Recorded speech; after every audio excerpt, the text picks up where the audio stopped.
Hey everyone, I hope you're all doing well today. This time we are going to be talking about Judgement, a apocalypse survival simulator, and kind of a strategy RPG. It's a really fun game. So what is the setup for this game? It's actually pretty good. You and, well, not really you, but three characters are out on a camping trip when a bunch of demons invade Earth. Two hunters show up and tell them to run for it. They kind of do, but first we get the tutorial on how to actually fight. It's all done really well, and I really enjoy the way they do this. From there, you go on to the main map scene and everything like that, and you get a few more tutorials. But then you start getting missions, and a lot of those lead you to try to discover the origins of the demon invasion. It's all really well done. I like it an awful lot. These missions lead you to investigating a cult, trying to find the Hellgate, and then trying to figure out how to close the Hellgate. It also is a pretty effective way to lead you through the different research trees. So it forces you to go through your crafting tree, your construction tree, the weapons tree, and also the two occult trees, both the rituals and just like regular occult crafting and magic stuff. It's all very well done. I really like the whole setting that they've created here. I like the fact that you can go and find other people that are trying to live in the apocalypse. You don't really interact with them that well, or at least that often, but it's still kind of cool that there are other settlements out there. It also did make me wonder why those other settlements aren't helping you as much as they probably should be. You do find some that are hostile to you and some that are friendly right away, while others you need to convince in order to make them friendly to you. Overall, the story is pretty good for a game like this. It's also something that you don't need to really follow. You can just treat this like a sandbox game, and you're not really missing too much if you don't follow the story, because you can still progress through all the research trees on your own. You can still do everything that the story mode prompts you to do, with the exception of getting to the end game. And yeah, that's not really something that I cared about initially when I started playing this a few years ago.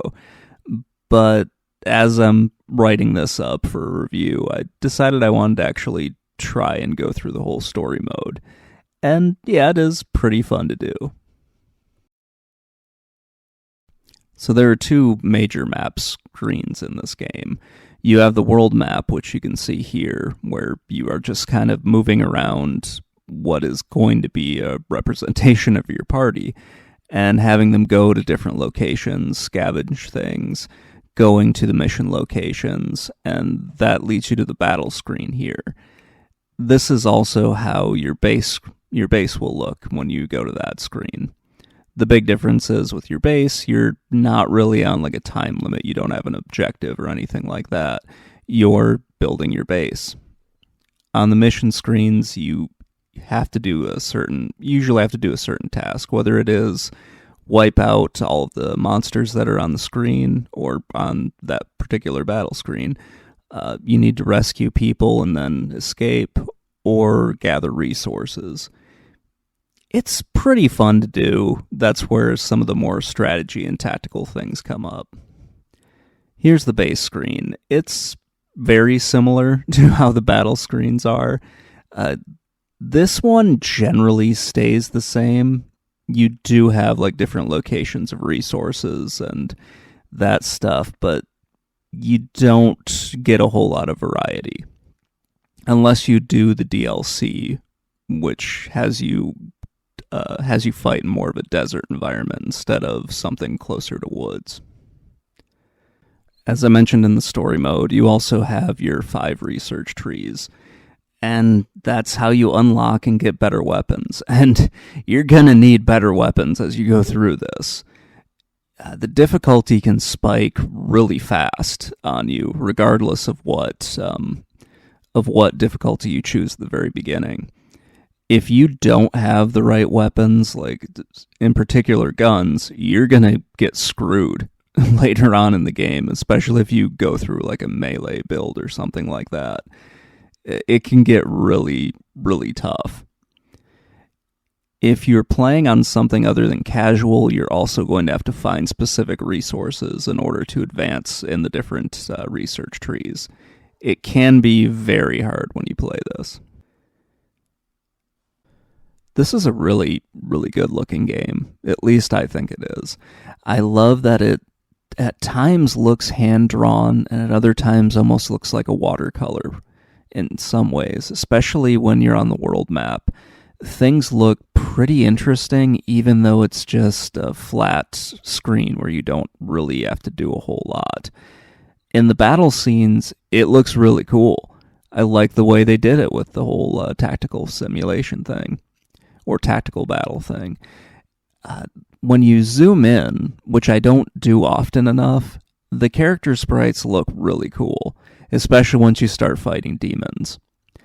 The problem with that is some of the demons have like really long range attacks. So if you zoom in to check out how great the artwork looks on some of the demons, you miss out on the ones that are shooting you with arrows. And if you don't have guns with long enough range, or you don't have a sight line that's long enough, it can pick you apart while you're scrolling around trying to figure out what the hell's going on. That's the only thing I don't like about the visuals on this. Aside from that, they did a really great job on the battle scenes, especially when it gets into a city, of making it look like the place is destroyed. You can easily tell where inaccessible areas are, or where something like a barrier is going to be. You can definitely see what your objective is. The mini-map is very nice with that. Overall, I think it's a really great looking game. It's a lot of fun to just look at some of those things, especially when it's a ruined city or anything else kind of weird like that.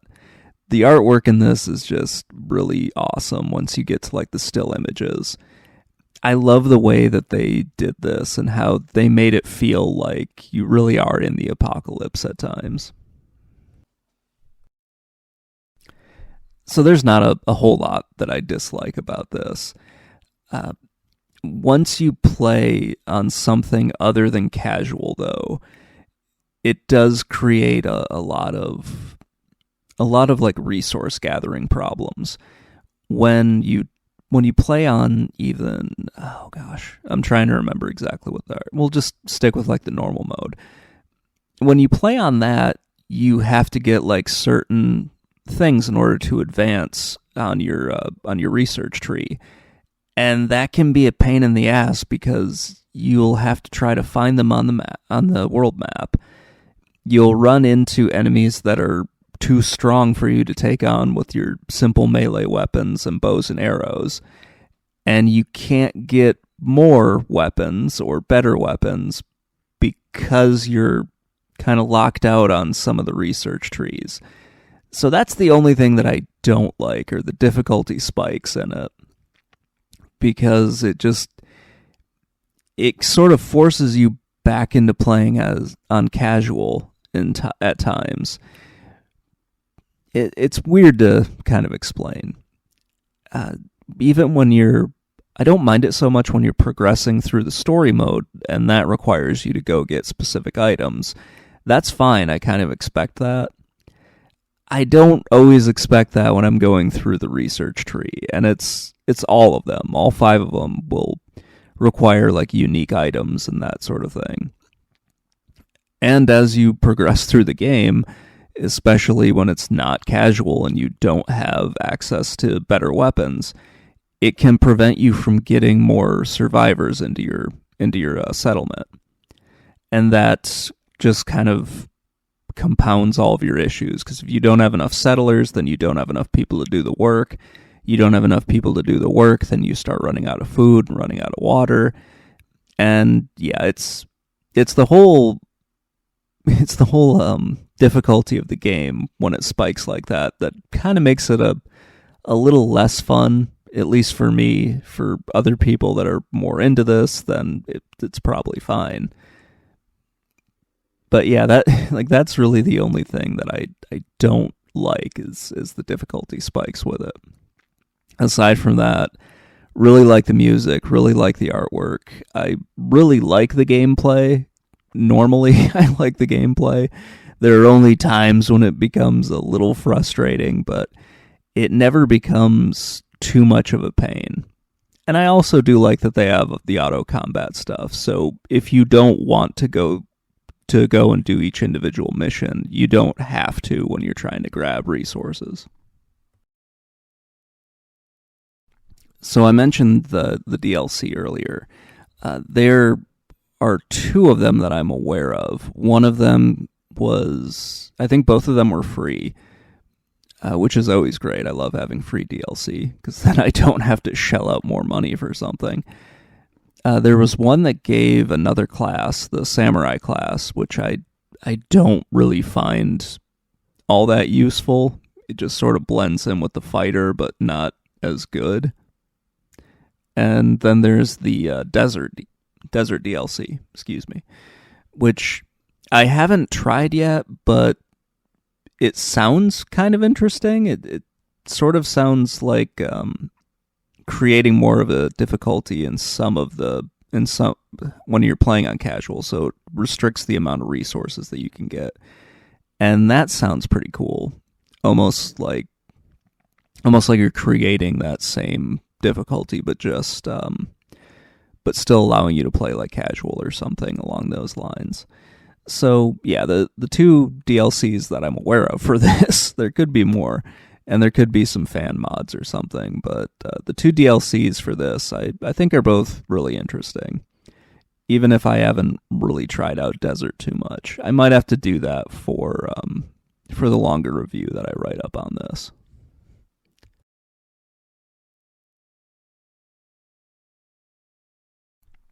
Judgment's been out for about 5 years now. I don't remember exactly when I got it, but it's been a lot of fun to go through and play it over the years. I played an awful lot of it during the pandemic, and yeah, that's when I revisited a lot of games that I had bought at one point and maybe lapsed on playing it or something along those lines. It was a lot of fun to go back and revisit it again here, just because I really like these like indie games like this, because it seems like they take more chances and they're willing to, take the risk on something that seems a little old hat, something like a strategy RPG or something like that, or just anything that feels closer to the way games like XCOM or Syndicate or, oh gosh, I can't remember a lot. There are a few others, but games like that from back in the 90s, and how some companies have kind of abandoned those. And it seems like the indie game developers have sort of moved in to fill that up. So yeah, I really enjoy this game. It's a lot of fun to play through. And yeah, everything about it is pretty awesome. There are only a few things that are really more like minor annoyances for me.